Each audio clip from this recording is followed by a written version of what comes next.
Tiniyak ni DILG Secretary John Vic Remulla na walang special treatment sa kanyang kaibigan at kaalyado sa politika na si dating Senador Bong Revilla. Yan din ang siniguro ng Bureau of Jail Management and Penology. Nakakulong sa New Quezon City Jail Male Dormitory sa Payatas si Revilla dahil sa kasong malversation kaugnay ng umano'y Ghost Flood Control Project sa Bulacan. May unang balita si June Veneracion. Si DILG Secretary John Vic Remulla mismo ang naghatid kay dating Senador Bong Revilla sa Sandigan Bayan.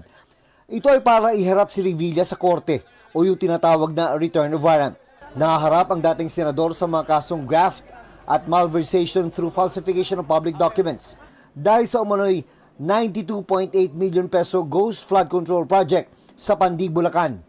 Kasama niyang dumating ang asawang si Cavite 2nd District Representative Lani Mercado, kanilang mga anak at kapatid ni Bong Revilla na si Bacoor City Mayor Strike Revilla. Isa sa mga kasamang abogado ni Revilla si Attorney Ramon Esguerra na naging abogado niya dati sa kasong plunder. Kumusta? Pasok. Okay. Kumusta ang demeanor? Siyempre, walang masaya sa panahon na ganito, di ba? Pero ang huling sabi niya, bago bumaba ng kotse, ako nang gadididit, sabi niya, lalaban ako. Nagbayad ng 90,000 pesos na piyansa si Revilla para sa kasong graft. Pero dahil non-bailable ang kasong malversation, ay makukulong pa rin siya.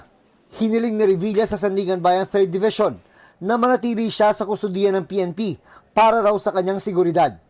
Diringgin ang mosyong ito sa Biyernes, kasabay ng pagbasa ng sakdal sa kanya at sa mga kapwa-akusado.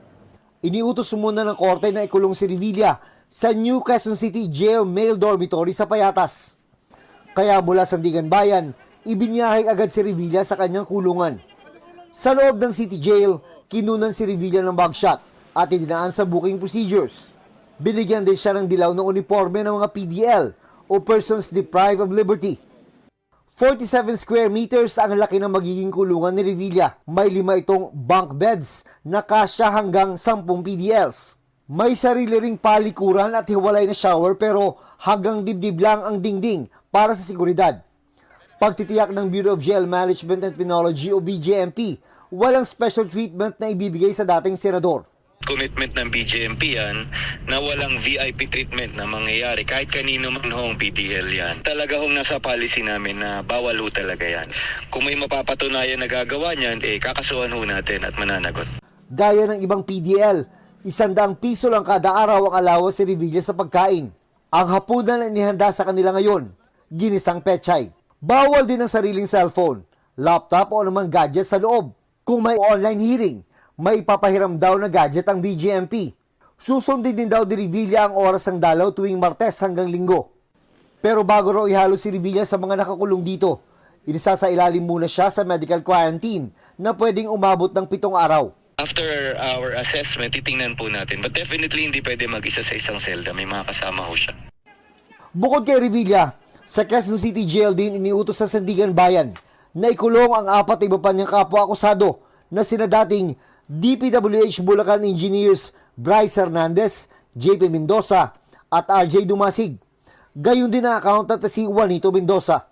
Sa 7 ipinapaaresto ng Sandigan Bayan, si dating DPWH Bulacan 1st District Engineering Office, Engineer Emerita Huwat na lang ang hinahanap. Sa Benguet na aresto si DPWH Bulacan 1st DEO Cashier, Cristina Pineda. Pangalawang pagkakataon na ito na makulong ni Revilla dahil sa pagkakasangkot sa manoy katiwalian. Noong 2014, sa PNP Custodial Center sa Camp Crame ikinulong si Revilla nang badawit sa pork barrel scam. Hanggang sa makalaya noong 2018, matapos i-acquit ng Sandigan Bayan sa plunder at magbayad ng 480,000 na bail bond para sa pending graft cases niya noon. Taong 2021, ay na-acquit din si Revilla sa 16 counts ng graft.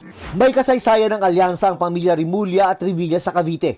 Katunayan, may panahong katiket ni John Vic Remulla, ang anak ni Revilla na si Jolo, sa gubernatorial at vice-gubernatorial elections ng probinsya. We've been lifelong friends ever since the 1980s. Matagal na kami magkaibigan. But duty calls, there are no exceptions to the rule. Ang pag sinabi ng Sandigan to arrest him, I advise him to, ang best ko na magawa is advise him to surrender peacefully. Bagaman kaibigan niya si Revilla, pagdidiin ni Remulla, I assure you, walang magiging special treatment doon. Naging bahagi naman ng Senate slate ni Pangulong Bongbong Marcos noong eleksyon 2025 sa Revilla.